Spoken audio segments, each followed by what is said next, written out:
What's up, everybody? I'm Todrick Hall, and you're watching the Broadway.com show.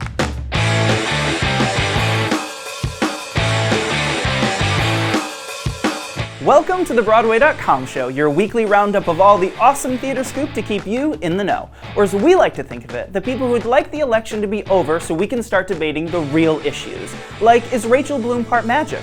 Who should play Conrad Birdie? And is Moana the next Frozen? Let's get started with the news. What's the buzz, Imogen? Hell no! The Too Beautiful for Words Tony-winning revival of The Colour Purple, led by Cynthia Erivo in a Tony-winning turn as Celie, is set to shutter on January the 8th, 2017. At time of closing, the show, which officially opened on December the 10th, 2015, will have played 33 previews and 449 regular performances at Broadway's Bernard B. Jacobs Theatre. There is, however, a silver lining. The John Doyle Helm production of Marsha Norman, Brenda Russell, Ailey Willis and Stephen Bray's adaptation of Alice Walker's novel will launch a North American tour in the fall of 2017. So you'll be able to witness Celie triumph over adversity and discover her voice in the world in a city near you. We all miss those yellow pants here in New York, though.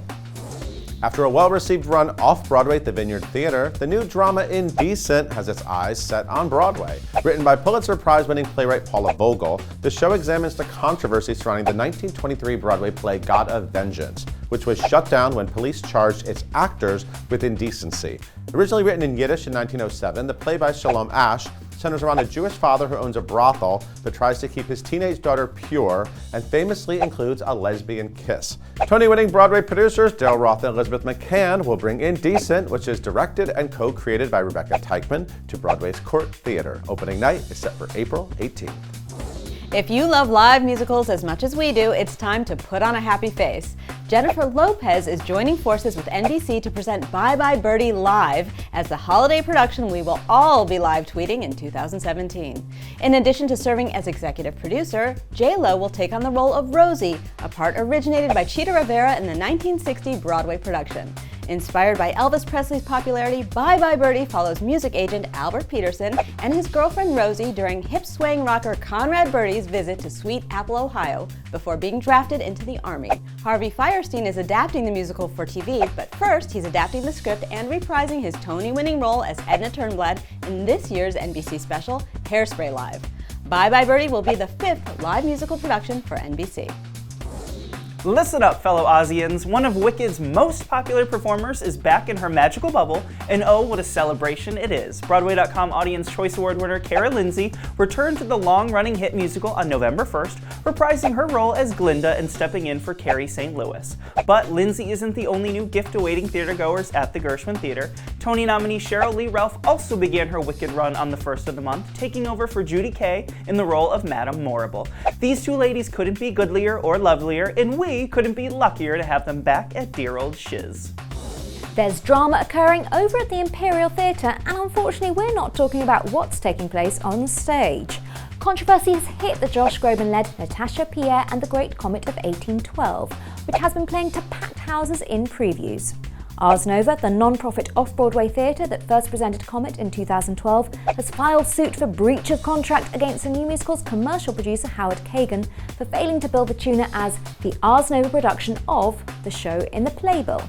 Hopefully all involved will find an amicable solution and be able to toast the production success when it opens on November the 14th. Hi, I'm Stephanie J. Block, and you're watching the Broadway.com show. Big thumbs up to the announcement that Ghostlight Records will be giving us a full double album recording of Falsettos. Fans of the show, like this guy here, have never had a full recording of William Finn and James Lapine's master musical, and have instead had to cobble together the admittedly fabulous original off-Broadway recordings of March of the Falsettos and Falsetto Land, which don't reflect some minor changes Finn put into the score for the show's 1992 Broadway debut, and also leaves out Trina's amazing Act 1 solo I'm Breaking Down. Thankfully, we'll now get Stephanie J. Block's knockout take on that song, as well as the entire phenomenal new Broadway revival cast. The only issue is, how the hell am I going to listen to it on my Walkman on the streets of New York without sobbing? This week, we're giving a monster-sized thumbs down to the news that Tony and Pulitzer Prize winner Marsha Norman has departed the Broadway-aimed King Kong musical. Norman boarded the project 2 years ago, along with her Bridges of Madison County collaborator Jason Robert Brown, and wrote 9 different drafts. But the show has undergone multiple changes in its creative team since its 2013 world premiere in Australia.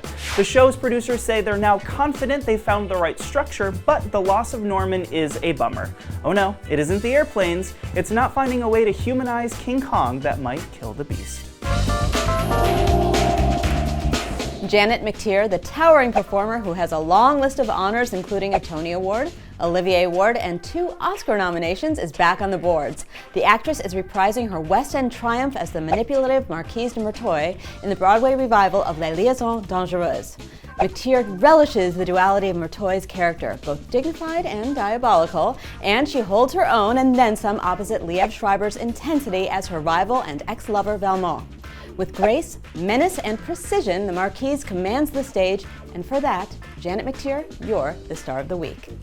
Thanks for watching the Broadway.com show. Before you click away, check out Tony winner Kristin Chenoweth offering an adorable peek at her brand new concert, My Love Letter to Broadway, opening November 2nd at the L'Enfantine Theater. See you next week. Please help me, my dreams come true.